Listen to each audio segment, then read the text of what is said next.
आज हम ये देखेंगे कि क्या गैरुल्लाह से मदद मांगना शिर्क है। तो इसी मुनासबत से मैंने आयत पाक का एक हिस्सा तिलावत किया। अल्लाह ताला ने इरशाद फरमाया, या अय्युहल्लज़ीना आमनुस्तईनू, ए ईमान वालो मदद तलब करो, बिस्सब्री, सबर से, वस्सला, और नमाज से। ये रब का कुरान है, ना ही सबर रब है ना ही नमाज रब है। अल्लाह ताला तो खुद ये दरस दे रहा है, खुद ये सिखा रहा है कि मदद तलब करो नमाज से और सबर से मदद तलब करो। ए ईमान वालो, अगर गैरुल्लाह से मदद मांगना शिर्क होता तो मेरा अल्लाह कभी भी ये हुक्म इरशाद न फरमाता कि ए ईमान वालो सबर और नमाज से मदद तलब करो। रब ये भी तो फरमा सकता था ना कि मैं रब से मदद मांगो। रब ने ये नहीं फरमाया, बल्कि ये फरमाया अल्लाह ताला ने कि सबर और नमाज से मदद मांगो। चलिए इस पर कुछ सवालात हैं, वो कर लेते हैं कि अल्लाह ने तो फरमाया कि सबर से और नमाज से मदद तलब करो, तो तुम चले जाते हो वलियों के पास, तुम चले जाते हो कब्रों पर, तुम चले जाते हो अल्लाह के वली की कब्र पर, तुम चले जाते हो रोज़ा रसूलुल्लाह पर। तो ये तो नहीं रब ने फरमाया। आइए अर्ज करता चलूं, समझिएगा जरा।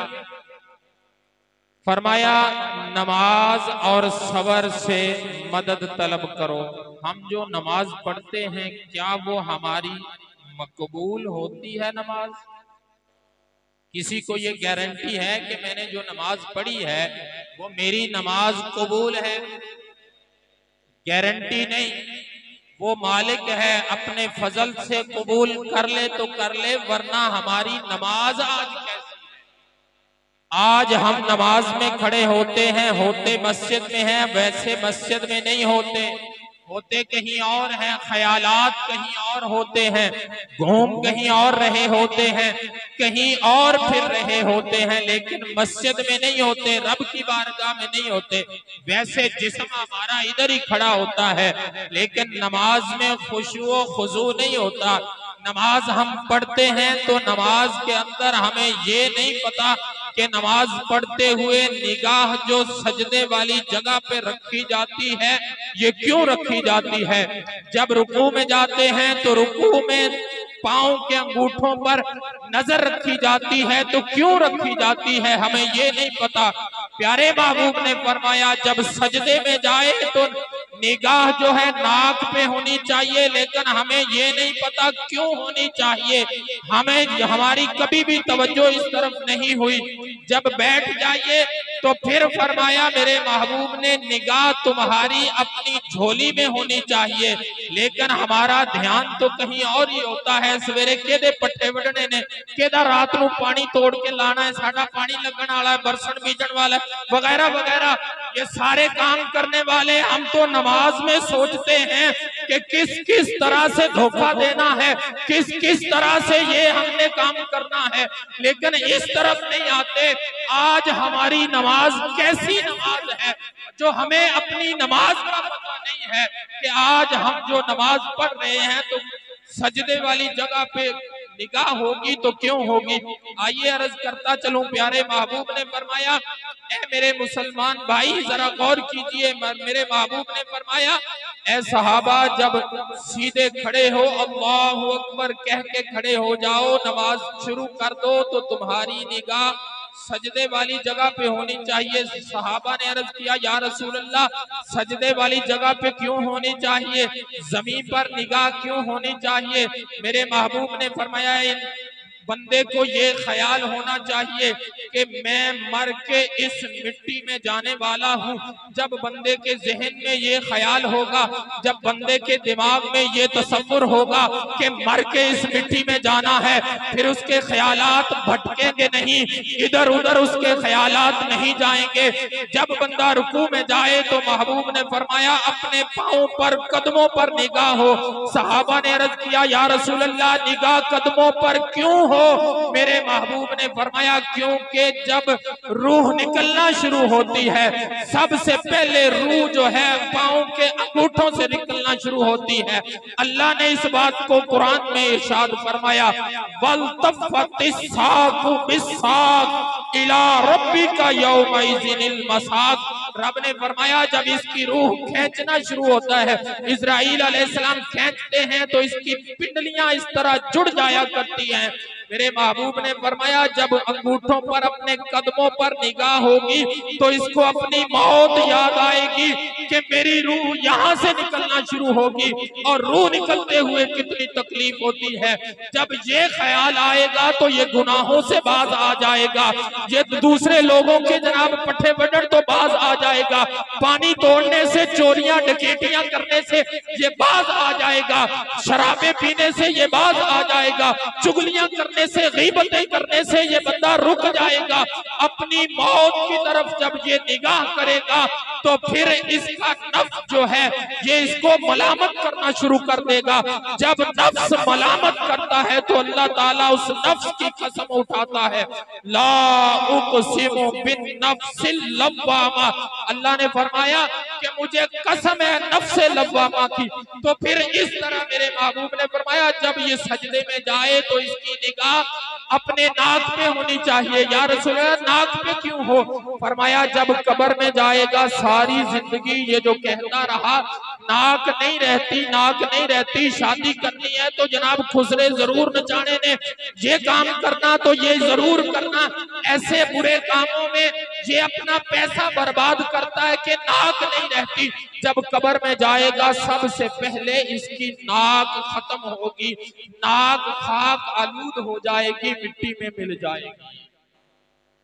सहाबा ने अर्ज किया या रसूल अल्लाह जब अत्तहियात में बैठते हैं तो उस वक्त आपने फरमाया कि निगाह अपनी झोली में होनी चाहिए।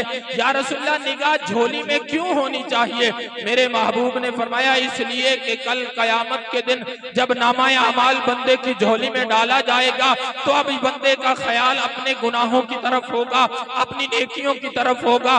जब इसकी निगाह यहाँ पर होगी तो इसको अपने करतूत याद आ जाएंगे, इसको अपने सारे दिन की जो नाफरमानियां की हैं ये इसके सामने आ जाएंगी। फिर ये बंदा जो है गुनाहों से बाज आ जाएगा, अल्लाह की बारगाह में खुशू व खुजू के साथ झुकना शुरू कर देगा। आज हमें तो हमारी नमाज का पता ही नहीं है, तो ये इस तरह भी अगर नमाज पढ़े फिर भी पता नहीं कि हमारी नमाज कबूल है या नहीं कबूल।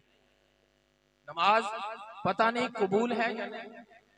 हम जितने भी अमल करते हैं क्या पता हमारे आमाल रब की बारगाह में कबूल हैं या मरदूद हैं, ये तो नहीं पता ना। और कोई भी बंदा गारंटी से ये नहीं कह सकता कि मेरी ये नमाज जनाब कबूल है, मकबूल है, नहीं, क्योंकि पता ही नहीं है। वो मालिक है, अपने फजल से अगर कबूल कर ले तो कर ले, अगर अदल पे आए तो हम तो सजावार ठहर जाएं। जिस चीज का पता नहीं कि कबूल है या मरदूद है उसका वसीला, उससे मदद मांगना तो जायज है। और रब खुद फरमा रहा है कि इससे मदद मांगो। जो पता नहीं कबूल है या मरदूद है तो जो हो ही मकबूल, रसूले मकबूल, जिनके बारे में रब फरमाए महबूब तुझे बनाना मकसूद ना होता, दुनिया ना बनाता, कोई चीज ना बनाता, जिनके कहने पे, जिनके ख्याल आने पे अल्लाह ताला फौरी हुक्म कर दे, प्यारे महबूब आपकी जो चाहत है कि किबला इस तरफ नहीं इस तरफ होना चाहिए, जिधर को आपका जी चाहता है मुंह फेर लीजिए, हम उधर ही किबला बना देंगे। जब उनसे मदद मांगना फिर क्यों नाजायज हो गया? पता चला कि अल्लाह ताला ने खुद ये हुक्म दिया है, ईमान वालों को ये रास्ता बताया है कि मदद तलब करो गैरुल्लाह से। नमाज अल्लाह नहीं है, सबर अल्लाह नहीं है, ये गैरुल्लाह है। अच्छा, ये तो पता चल गया कि रब ने फरमाया। अब बात ऐसी बताओ कि जनाब अल्लाह के नबी भी तो गुजरे कितने, उन्होंने भी अल्लाह के अलावा किसी से मदद मांगी? आइए मैं अर्ज करता हूँ। नबी का नाम है हजरत सुलेमान अलैहिस्सलाम। मजमा लगा हुआ है,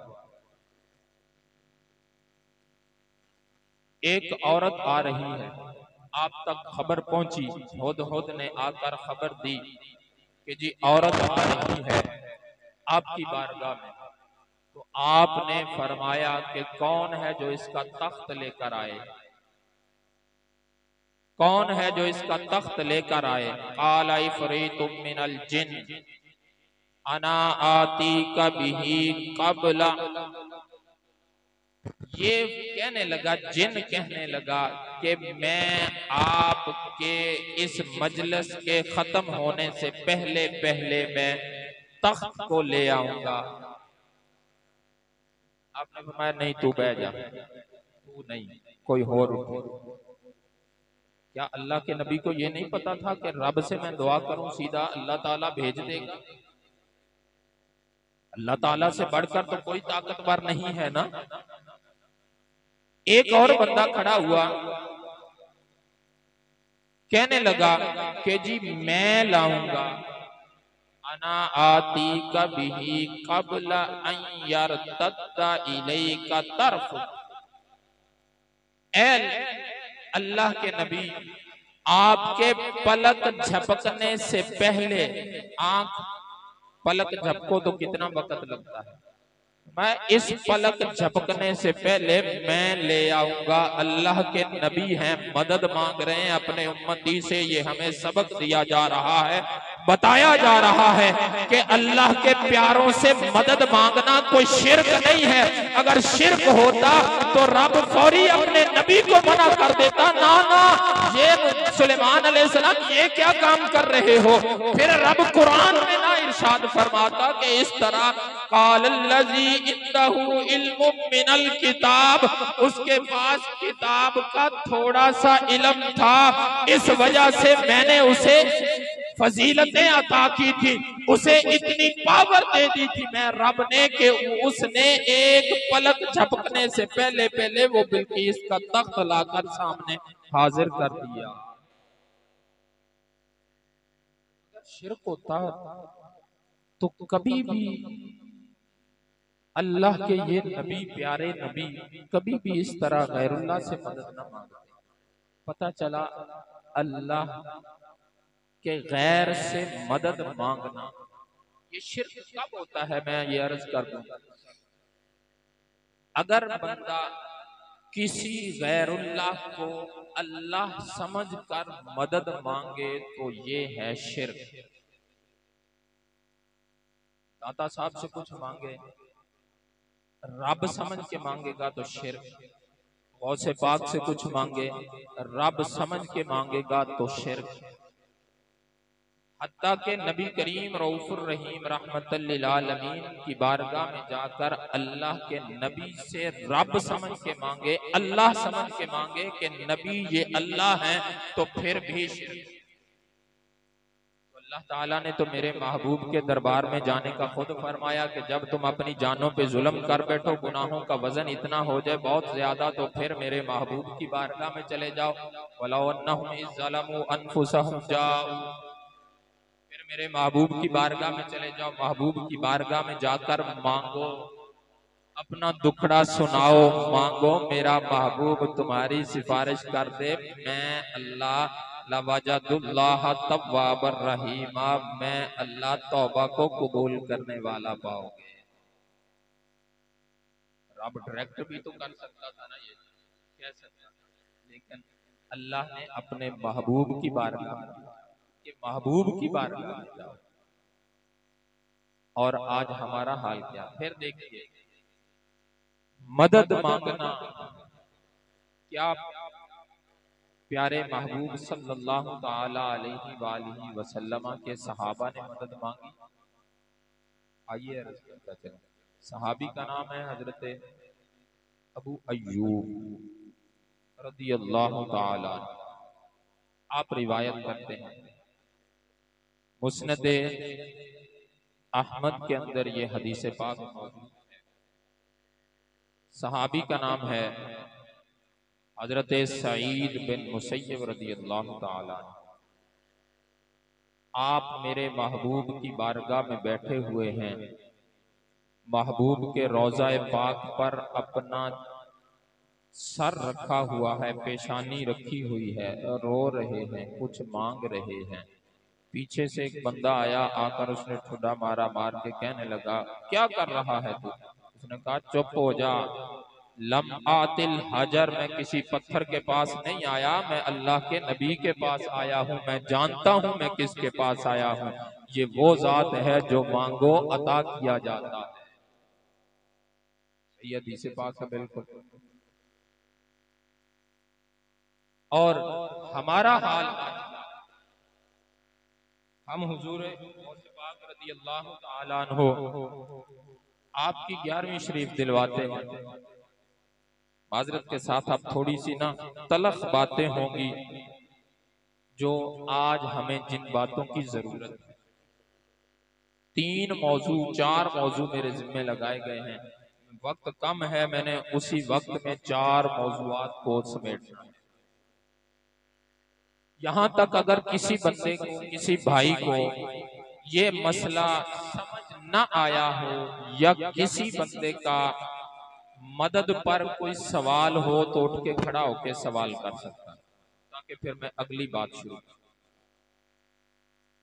गैरुल्लाह से मदद मांगना शिर्क नहीं है, ये हमने कुरान से सीख लिया।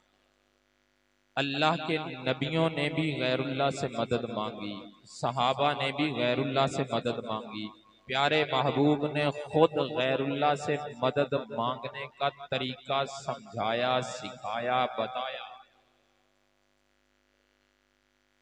तो इस बारे में किसी बंदे का, किसी मेरे भाई का, दोस्त का कोई सवाल हो तो उठ के खड़ा होके सवाल कर सकता है।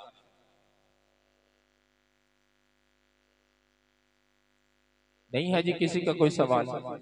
आगे चलिए। मदद मांगनी है हमने तो किन से मांगनी है? वैसे तो मदद ऐसे चौथे कोलों भी मांग सकते, फलाना बंदा सानू बड़ा तंग कर रहा है जनाब, कुछ करो साडा के ये बंदे तो साडी जान छुड़ाओ। ए बंदा जनाब सानू रात नू सौण भी नहीं दिंदा, डाके मारदा है, इहदे तो सानू कोई अमन दिलवाओ। ये भी मदद मांगना है।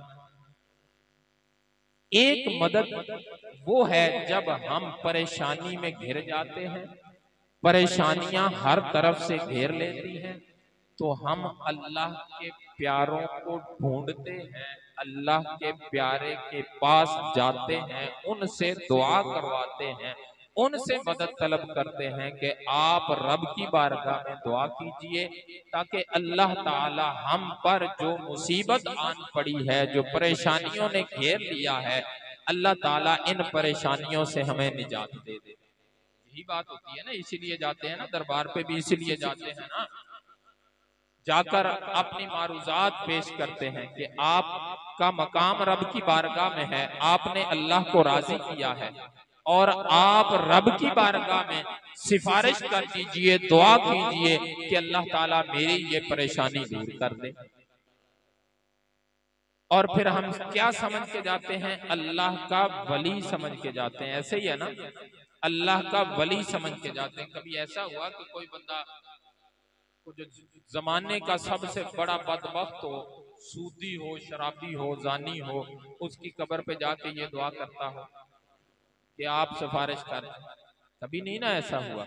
हम क्या करते हैं? अल्लाह के वली के पास जाते हैं। और वली कौन होता है?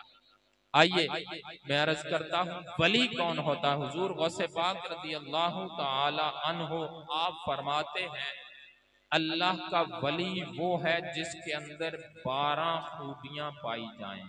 कितनी खूबियां? 12 खूबियां जिसके अंदर पाई जाएं वो अल्लाह का वली। आज हमारा क्या म्यार है, हम किस तरह से देखते हैं? जो जितना बड़ा जाहिल है उतना बड़ा हम पीर समझने लग जाते हैं। जिसने 2 साल से नहाया ही ना हो हम कहते हैं ये तो बड़ी पहुंची सरकार है। ये नहीं, अल्लाह के प्यारे महबूब सल्लल्लाहु ताला अलैहि वसल्लम ने फरमाया अल्लाह का प्यारा कौन है, वली कौन है? वली वो है जो किसी एक सुन्नत को भी ना छोड़े, एक भी सुन्नत का तारिक ना हो, नमाज़े पंजगाना बाजमात का एहतिमाम करने वाला हो, नमाज का तारिक ना हो, वो अल्लाह का प्यारा है, वो अल्लाह का वली है। तो आज हम देखें जरा क्या हाल है। कहे ना पीर साहब आओ जी नमाज पढ़े, साड़ी हर वेले, थोड़ी 5 वेले, साड़ी हर वेले। ये हर वेले अली पाक से बड़ा तो नहीं हो गया ना? अली पाक ने तो नहीं कहा मेरी हर वेले। इमाम हसन पाक से तो बड़ा नहीं हो गया ना? इमाम हसन पाक ने तो नहीं कहा कि मेरी हर वेले। इमाम हुसैन से तो बड़ा नहीं हो गया ना, जिन्होंने कभी नहीं कहा कि मेरी हर वेले। तू इनसे भी बढ़ गया है जो आज कह रहा है मेरी हर वेले। नाना तेरी हर वेले नहीं, जो रब ने हुक्म दिया है वो पूरी कर जरूर, फिर हर वेले तुझे अगर मस्जिद में नफलों के अंदर देखा जाए तो तब तू कह कि मेरी हर वेले, कि हर वक्त मैं नवाफिल पढ़ता हूँ, हर वक्त मैं सजदा रेज होता हूँ रब की बारगाह में, तब तो तू कह सकता है। जो कभी मस्जिद में ही ना जाए वो कहे कि मेरी हर वेले, इससे बड़ा और कोई झूठ नहीं हो सकता। करीम आका सल्लल्लाहु ताला अलैहि वसल्लम आपसे सहाबा ने अर्ज किया या रसूलुल्लाह सल्लल्लाहु ताला अलैहि वसल्लम अल्लाह वालों की निशानियां क्या है?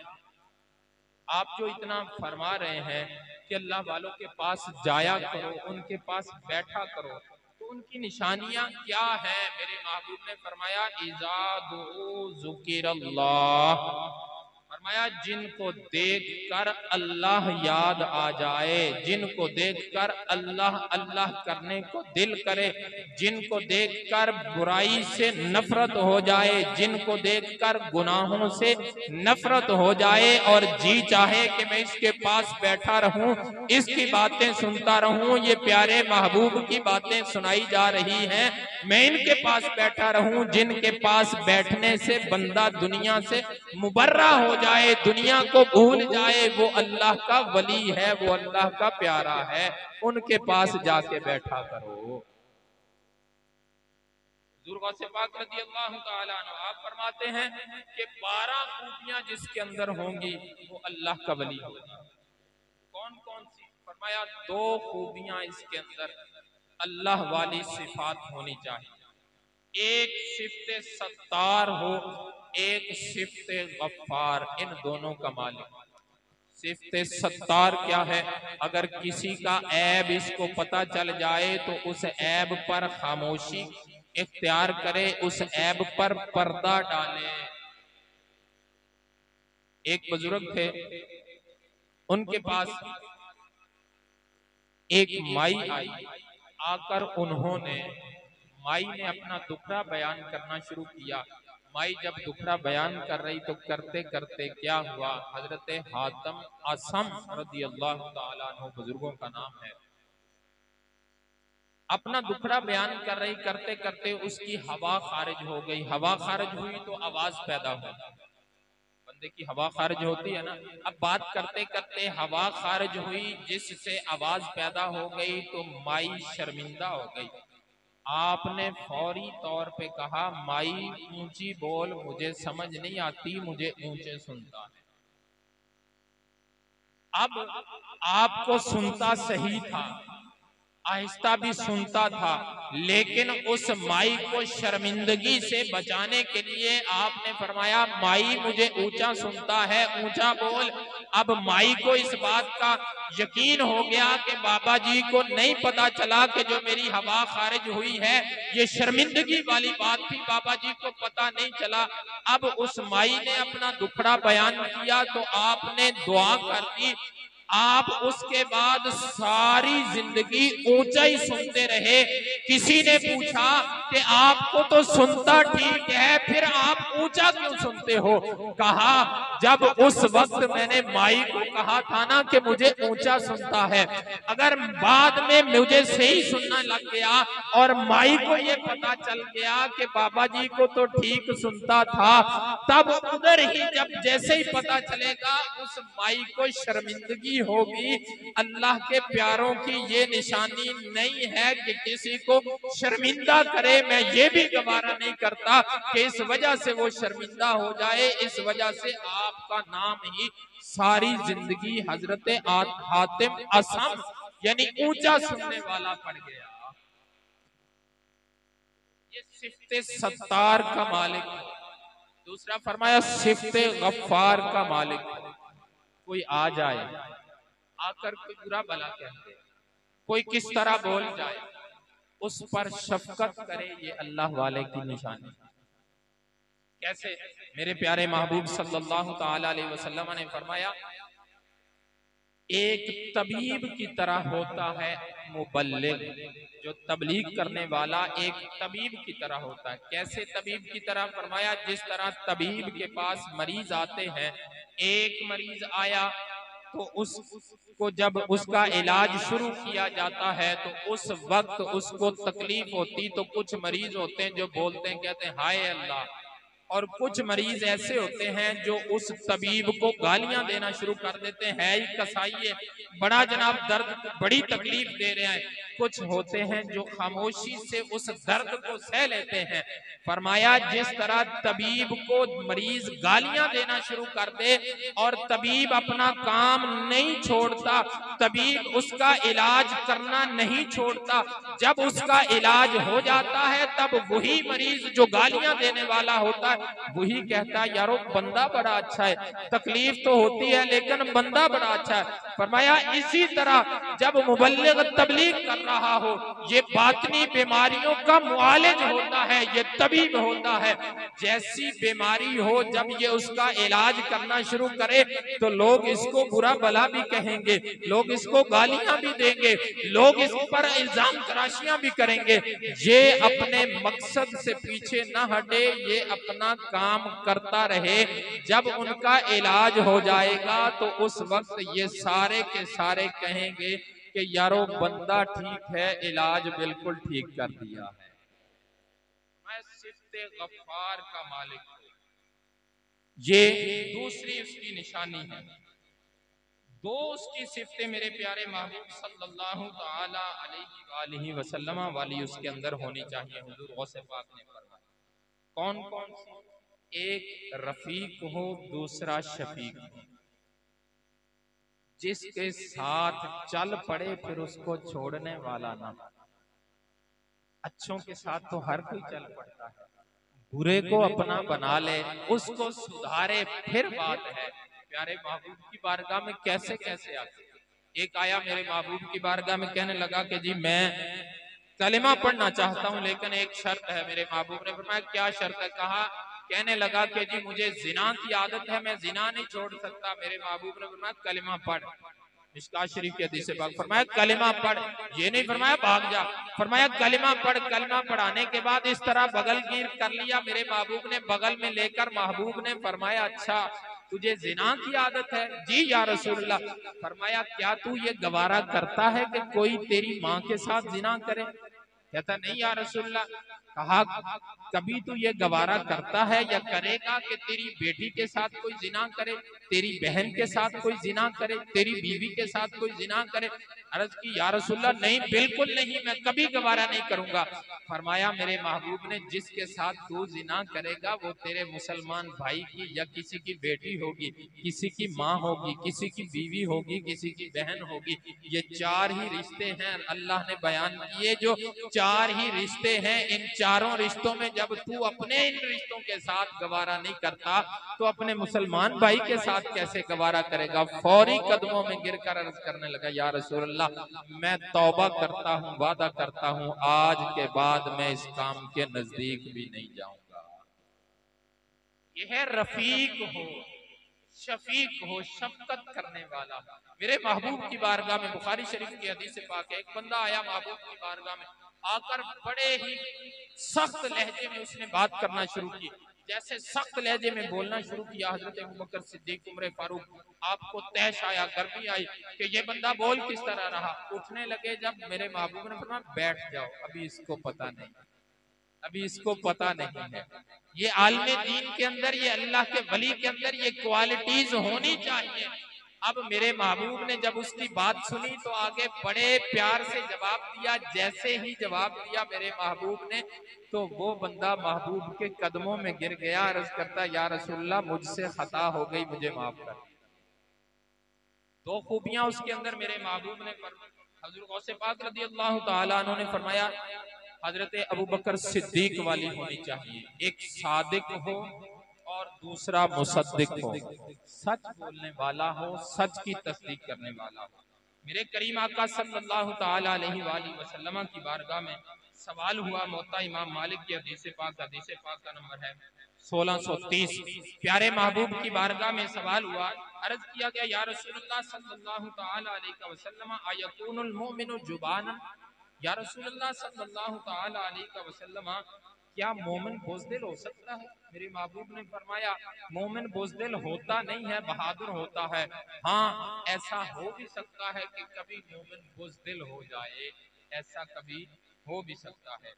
करीम आका सल्लल्लाहु तआला अलैहि वसल्लम से दूसरा सवाल किया गया, पूछा गया अयकुनुल मुमिनु बखीला, या रसूलल्लाह क्या मोमिन बकील हो सकता है? महबूब ने फरमाया नहीं, मोमिन बकील नहीं होता, सखी होता है। हाँ, कभी ऐसा हो भी सकता है कि मोमिन कंजूसी करना शुरू कर दे, बकील कंजूसी करना शुरू कर दे, कभी हो भी सकता है। प्यारे महबूब से तीसरा सवाल हुआ, या रसूलल्लाह सल्लल्लाहु तआला अलैहि वसल्लम अयकुनुल मुमिनु कज़्ज़ाबा, या रसूलल्लाह मोमिन झूठा हो सकता है? मेरे महबूब ने फरमाया फ़क़ाला ला, फरमाया मोमिन कभी झूठा नहीं हो सकता, मोमिन कभी झूठ नहीं बोल सकता। जो मोमिन होगा वो झूठ नहीं बोलेगा, जो झूठा होगा वो मोमिन नहीं होगा।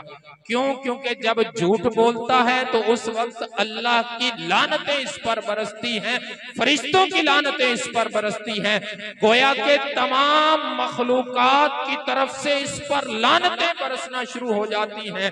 इसलिए जो मोमिन होगा वो झूठा नहीं होगा, झूठ नहीं बोल सकता मोमिन। आज हमारा क्या हाल है, आज हमारा क्या आलम है? देखिए मेरे मुसलमान भाई, एक दिन में हम सोचें, देखें जरा कि एक दिन में हम कितने झूठ बोल जाते हैं।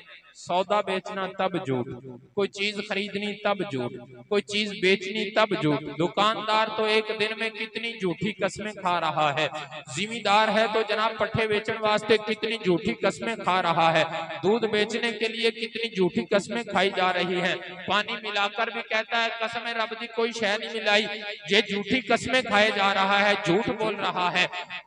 भैंस जो होती है वो दागदार होती है, देने वाले को कहते हैं इसके अंदर कोई ऐब नहीं है, झूठ बोल के ये सौदा बेच रहा है। अल गर्ज हम देखें सुबह से शाम तक कौन सी ऐसी बात है, कौन सा ऐसा काम है जिस काम में हम झूठ नहीं बोलते? कोई है ऐसी बात जिसमें हम झूठ ना बोलते हो?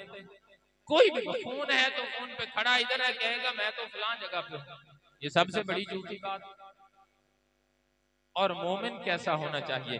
मेरे करीम आका सल्लल्लाहु तआला अलैहि वसल्लम ने फरमाया मोमिन वो होता है जो बाअदब हो, मोमिन वो होता है जो जुबान से बोले तो मीठा बोलने वाला हो। क्योंकि प्यारे महबूब सल्लल्लाहु तआला अलैहि वसल्लम ने फरमाया अल मरउ मख्फियुन तहता लिसानिही, बंदा अपनी जुबान के नीचे छुपा होता है, जैसे ही बोलता है उसका पता चल जाता है कि ये किस तरह का बंदा है, इल्म वाला है, बेइल्म है, अक्लमंद है, बेअक्ल है, किस तरह का है, चुगलियां लगाने वाला है, ये सुलह पसंद है।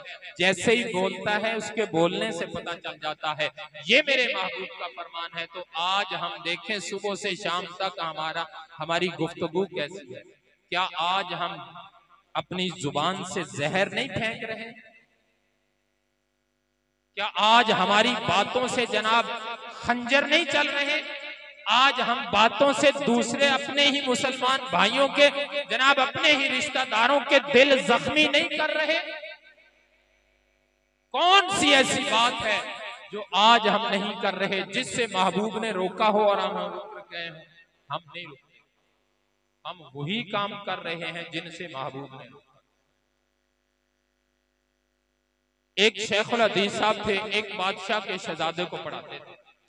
पढ़ाते पढ़ाते जब हदीस पाक आई, मन सामाता नजा, जो खामोश रहा वो निजात पा गया। अब जैसे ही उस शहजादे ने ये हदीस पाक पढ़ी, खामोश हो गया। खामोश क्या हुआ, घर आया, बादशाह ने, बाप ने बुलाया, बोल नहीं रहा, दूसरे तीसरों ने बुलाया, बोल नहीं रहा।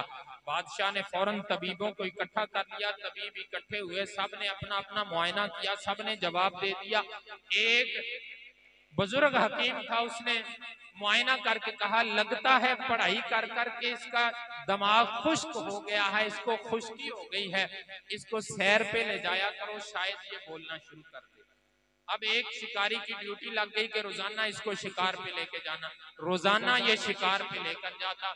एक दिन क्या हुआ, एक बड़े घने दरख्त के नीचे से गुजर रहे हैं, गुजरते गुजरते देखा ऊपर को कि ऊपर एक फाख्ता घुगी बैठी हुई। शिकारी की नजर पड़ी तो शिकारी ने जनाब तीर मारा, जैसे ही तीर मारा वो नीचे गिर गई। तीर लगा, क्योंकि बैठी नजर नहीं आ रही थी, वो जैसे ही बोली है तो वो शिकारी को पता चल गया, शिकारी का शिकार बन गई। जैसे ही ये नीचे गिरी तो अब ये कहता है, बोल पड़ा, सदकता या रसूलल्लाह। शिकारी को अपना शिकार भूल गया, फौरी भागा भागा बादशाह के पास आया, आकर कहता है कि जी मुबारक हो, बच्चा बोलने लग गया। अब फिर पूछना शुरू किया तो फिर ये खामोश, फिर नहीं बोल रहा। बादशाह को गुस्सा आया, जल्लाद को बुलाया, जल्लाद को बुलाकर कहा, इसको उल्टा लटका के इसको कोड़े मारे जाएं। एक लगा कोड़ा, दूसरा, तीसरा, चौथा, पांचवा जब कोड़ा लगता है तो अब फिर ये बोल के कहता है, सदाकता या रसूल अल्लाह, या रसूल अल्लाह आपने सच फरमाया, वो घुगी बोली वो मारी गई, मैं बोला मैं मारा। जब तक खामोश था तो उस वक्त तक क्या था, बच्चत थी, अब बोला हूं तो क्या हो गया, मारा गया हूं। आज ये हमारी जुबान है, इस जुबान से हम कितने ही कितने गुनाह करते। सबसे आम बात जो है, हम इसी जुबान से अपने वालिदैन को तकलीफ पहुंचाते हैं। हजरत इमाम इस्माइल हकी रहमतुल्लाहि ताला अलैह, आप एक मर्तबा एक कब्रिस्तान के करीब से गुजरे जा रहे हैं, देखा असर का वक्त है, एक कब्र खुलती है, खुलकर उस कब्र से एक मुर्दा बाहर आता है, खोते की तरह, खच्चर की तरह हींगता है, हींगने के बाद फिर कब्र में चला जाता है। अब आपने ये मुआजरा देखा तो करीब जो बस्ती सी दौड़े दौड़े वहां पर गए, जाकर पूछते हैं, अल्लाह के बंदो ये बताओ वो कब्र किस बंदे की है, उसने कैसा, कौन सा ऐसा गुनाह किया है जो ऐसी कब्र इस तरह दुनिया के लिए इबरत बन गई है उसकी कब्र भी। अब बस्ती वालों ने बताया कि उसका फुला घर है, उस घर में एक बूढ़ी माई है, ये नौजवान था, ये नौजवान अपनी माँ को बुरा भला बोलता था। एक दिन ये शराब पीकर आया तो माँ ने इसको समझाया तो आगे से कहता है, खोती की तरह बोलना। अल्लाह अकबर, माँ को क्या कहा, खोती की तरह बोलना, हींगना खोती की तरह। अब माँ की दिल पाश पाश हो गया, खामोश हो गई, इसको मौत आ गई। जब ये मरा है, कब्र में गया, जिस वक्त ये कहा था उसने, जब वो वक्त आता है कब्र खुलती है, कब्र खुलते ही ये बाहर निकलता है, खोते की तरह हींगता है, फिर कब्र में चला जाता है। अल्लाह अकबर, माँ को तकलीफ देने वाला, माँ को दुख देने वाले का ये हशर अल्लाह ताला दुनिया में दिखा देता है। आज हम इतने बैठे हैं, जरा सोचें, देखें, जरा गौर करें अपने आप पर। हर किसी के वालिदैन हैं यहाँ पर जितने भी बैठे हैं, किसी के वालिदैन इस दारे फानी से चले गए होंगे, किसी के हयात होंगे। अल्लाह सब के वालिदैन का साया उनके सरों पर सलामत रखे। कितने बंदे ऐसे हैं जिनके वालिदैन उनसे राजी हैं, या कितने बंदे ऐसे हैं जिन्होंने अपने वालिदैन को तकलीफ पहुंचाई। आज हम खुद जरा इस बात पे गौर करें, खुद जरा इस बात की तरफ तवज्जो करें मेरे मुसलमान भाई। अगर हम भी इस बातों से बाज ना आए, हम भी ना रुके, फिर हम कैसे मुसलमान हुए। माशाल्लाह। नाराए तकबीर, नाराए तकबीर, नाराए रिसालत, नाराए रिसालत, नाराए तहकीक, नाराए हैदरी, नाराए हैदरी। उलमाए अहले सुन्नत,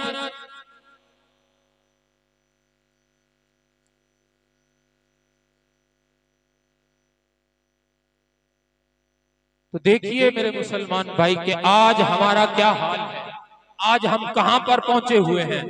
दूसरा, हम नमाज का देख लें कि आज हम देखें कि सुबह से शाम तक हमने कितनी नमाजें पढ़ी हैं। क्या सुबह की नमाज हमने पढ़ी? क्या जोहर की पढ़ी, असर की पढ़ी, मगरिब पढ़ी, ईशा पढ़ी? जवाब मिलेगा नहीं। कैसे मुसलमान हैं हम। प्यारे महबूब सल्लल्लाहु ताला अलैहि वसल्लम का फरमाने मुबारक बुखारी शरीफ के अंदर हदीस पाक का नंबर 1142। प्यारे महबूब सल्लल्लाहु ताला अलैहि वसल्लम ने फरमाया, जो बंदा सुबह की नमाज नहीं पढ़ता सोया रहता है, मेरे महबूब ने फरमाया कि शैतान उसके कान में पेशाब करके जाता है। जिसके कान में शैतान पेशाब कर जाए, सारा दिन उसका बदहाली में गुजरता है, वो सारा दिन मनहूस रहता है। बंदा जरा देखें, गौर करें जरा कि क्या आज हमने सुबह की नमाज पढ़ी, फजर की नमाज पढ़ी। करीम आका सल्लल्लाहु ताला अलैहि वसल्लम ने फरमाया, जो बंदा नमाज इस वजह से नहीं पढ़ता कि काम की वजह से, के काम में मसरूफ है या ओहदे में मसरूफ है, इसी मसरूफियत की वजह से नहीं पढ़ता, मेरे महबूब ने फरमाया उसका हशर कयामत के दिन फिरौन, हामान, कारून के साथ होगा। देखिए मेरे मुसलमान भाई, आज हम अगर नमाज न पढ़े तो खालिक व मालिक नाराज हो जाता है। अगर खालिक व मालिक नाराज हो जाए फिर क्या होता है। आज हम रब की बारगाह से दूर निकल गए, दूर भाग गए। रब ने बार बार बुलाया, या अय्युहल इंसानु मा गर्रका बिरब्बिकल करीम। ए इंसान, कौन सी चीज तुझे मैं करीम रब से दूर ले गई। हम रब की बारगाह से दूर भाग गए। रब ने बार बार अपनी बारगाह की तरफ बुलाया, लेकिन हम रब की बारगाह की तरफ ना आए। कभी अल्लाह ताला इस तरह इरशाद फरमाता, या अय्युहल इंसानु इन्नका कादिहुन इला रब्बिका कदहन फमुलाकी। आज तो तू मुझसे दूर भाग रहा है, एक दिन आएगा तू मेरी बारगाह की तरफ दौड़ता हुआ भागेगा। जब तू भागेगा उस वक्त गुजर चुका होगा, तब कोई फायदा नहीं होगा। आज वक्त है तेरे पास मेरे मुसलमान भाई, आज वक्त है। रब की बारगाह में अपने गुनाहों से तौबा कीजिए। जब अल्लाह की बारगाह में झुक जाओगे, प्यारे महबूब सल्लल्लाहु ताला अलैहि वसल्लम ने फरमाया, मिशकात शरीफ की हदीस पाक सफा 45 पर हदीस पाक मौजूद है। मेरे महबूब ने फरमाया, जब बंदा रब की बारगाह में आकर तौबा करता है, अल्लाह को इतनी खुशी होती है, इतनी खुशी होती है। मेरे महबूब ने मिसाल देके फरमाया, जैसे एक बंदा मुसाफिर हो, सवारी पास हो, एक जगह पर रास्ते में आराम के लिए ये सो जाए, कुछ देर सोकर जब उठे ना सवारी हो ना सामान हो, कुछ भी ना हो, अब ये फिर ढूंढने लग जाए। सवारी ढूंढते ढूंढते फिर थक हार कर उसी जगह आकर फिर सो जाए। फिर जब उठे तो फिर सवारी भी मौजूद हो, सामान भी मौजूद हो। खुशी में ये बंदा अपने रब को ये कह दे, तू मेरा रब, मैं तेरा रब, तू बंदा है मेरा। तो खुशी में ये मकाम ये कह दे। मेरे महबूब ने फरमाया कि ये इसको तो कुछ भी खुशी नहीं हुई, रब को इससे भी 1000 गुना ज्यादा खुशी होती है जब रब की बारगाह में बंदा आकर तौबा करता है।